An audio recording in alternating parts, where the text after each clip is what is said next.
What's up, everyone? Good morning.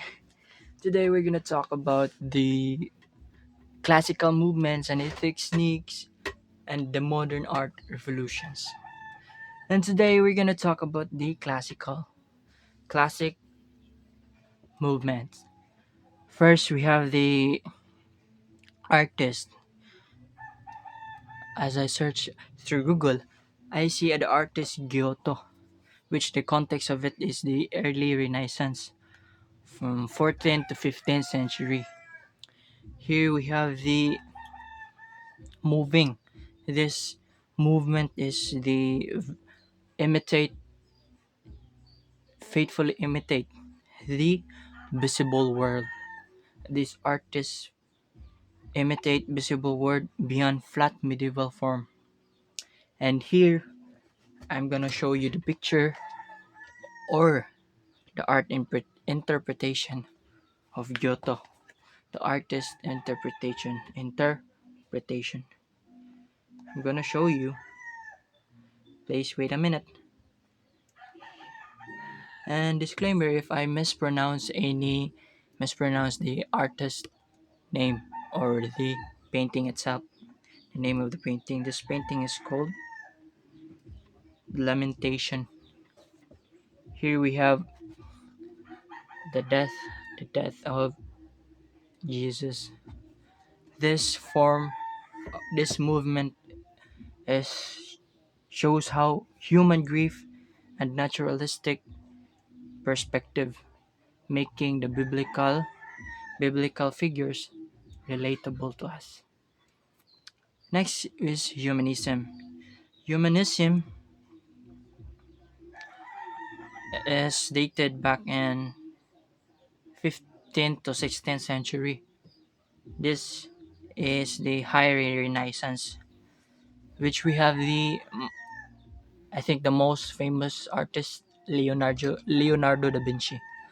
Leonardo da Vinci, which the belief of this movement is focus shifted from the divine potential of man to an emphasis on rational and thought and classical virtue.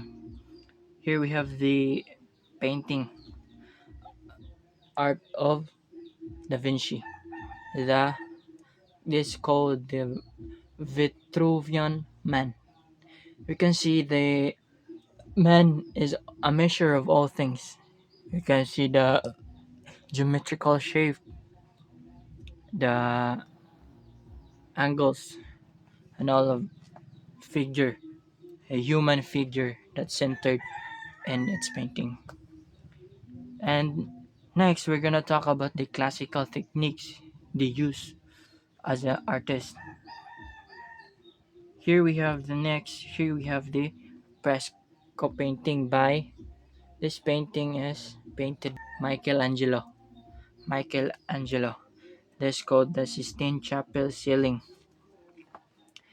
This painting this technique is painting on a wet plaster called fresco, which pigmented to absorb to the wall, so making it more durable and in any monumental space, especially here on the chapel. Next, we're gonna talk about the painting technique. Tempera painting technique by Sandro Botticelli. These artists practice this kind of technique here in one of his painting, The Birth of Venus. We can see the lines, the vibrant, and this painting is pigmented with egg yolk as a binder and making it, you can see it durable, matte finish, and detailed. We can see the sharp detail of the shell shell and the Venus here. Venus. Next, we have the oil painting. I think this is the most technique they use of artists, most of the artists.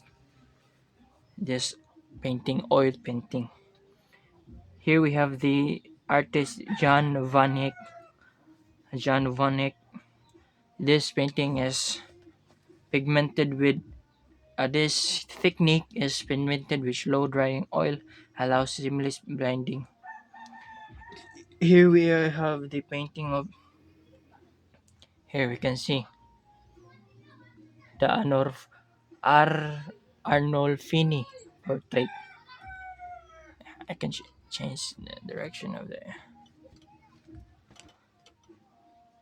Yeah, you can see the detail, the layer of the painting, and also the sharp, sharp, sharp detail. This is Arnolfini and his wife. Next, oh no, we're done. We're done with the classic movements and its techniques. Now we're going to the modern. We have the impressionism, post-impression, first impressionism. So impressionism was dated in 1860 to 1890s. This painting focused on capturing fleeting, momentary visual impression of light.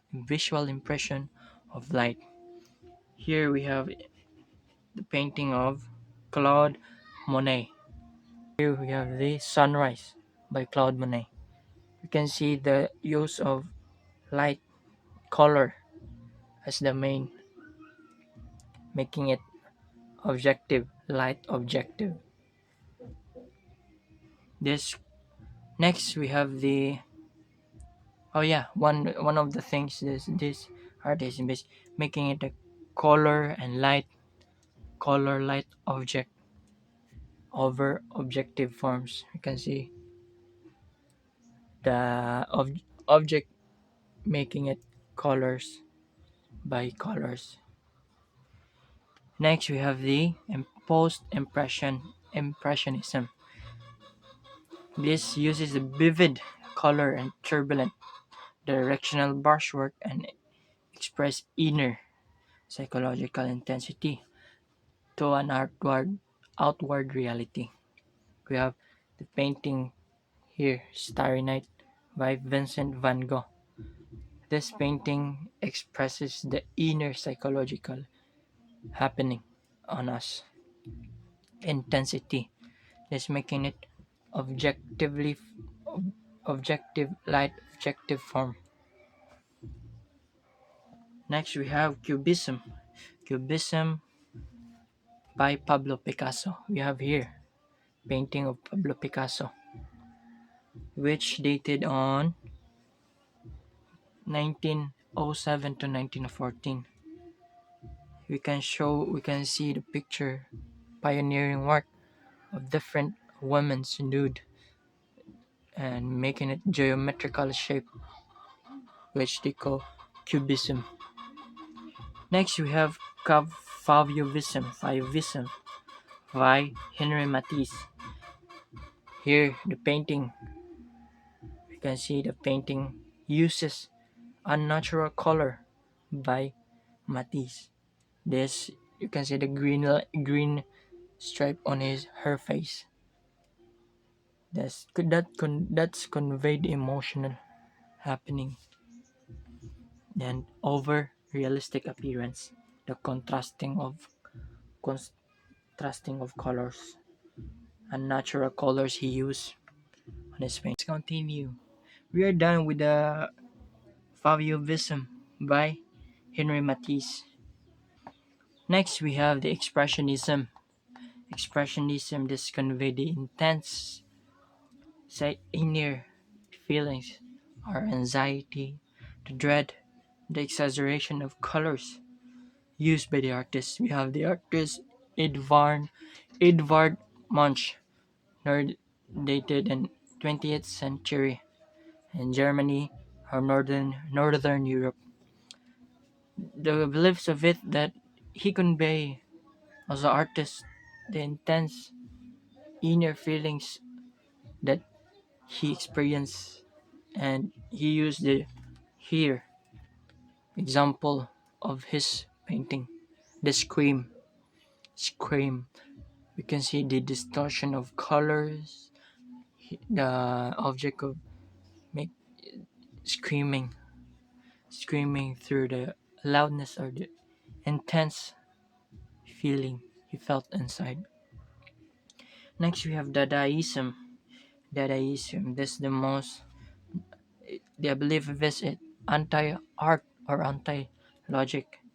This compassion nonsense, as they believe, and this really made object to question art's value. Here we have the Duchamp's fountain, dated 1970, 1917. We have the mass mass produced urinal that make it question what is art value. Next we have surrealism. Surrealism by Salvador Albi.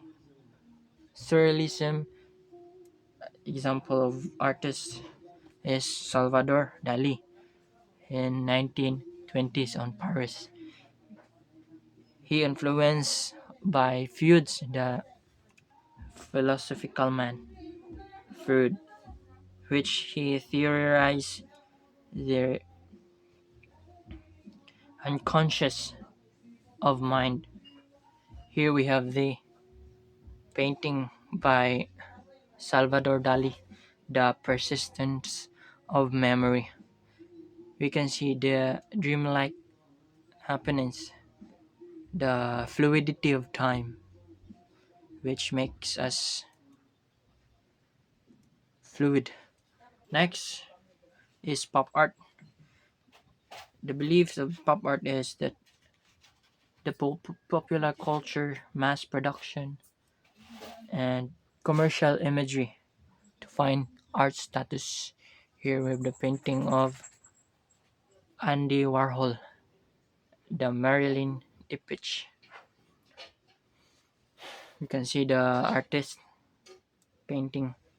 If she painted Marilyn using self screening process to mimic mass production, reflecting celebrity as a commodity. As I discussed, through the classic and modern movements and the techniques of classical movements, the movement that resonate me, I think I'm not really an artist that produces art that painting, painting, but I think I resonate myself to the expressionism, which we, which the artist convey his or her inner feelings, inner thoughts, inner happenings of his life through an art, and that's what makes us resonate. What's made our life conquerable through an outside world. We show how our mind, our feelings matter. So we show it through art, and that's as makes us an artist. That's a memorable one.